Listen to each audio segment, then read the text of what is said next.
তাবিজটি নিয়ে আপনাদের সম্মুখে হাজির হয়েছি। এটি কি বা কিভাবে কাজ করবে বা কোন কোন বশীকরণের ক্ষেত্রে কাজ করবে বা এই তাবিজে আপনি কাকে কাকে বশ করতে পারেন।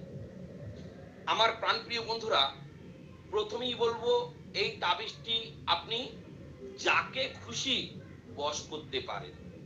যেমন আপনি আপনার স্ত্রীকে বশ করতে পারেন, আপনি আপনার স্বামীকে বশ করতে পারেন, আপনি আপনার ছেলেকে বশ করতে পারেন, আপনি আপনার মেয়েকে বশ করতে পারেন, আপনি আপনার বাবা বা মাকে বশ করতে পারেন। এক কথায় আপনি আপনার প্রিয়জন মানুষকে আপনি বশীকরণ করতে পারেন বা এমন কিছু করুন যাতে আপনার কথা শুনে আপনাকে ছাড়া আর যেন কাউকে না চেনে। একদমই যেটি শুনছেন আপনি ঠিকই শুনছেন। আজকের যে বশীকরণটি নিয়ে হাজির হয়েছি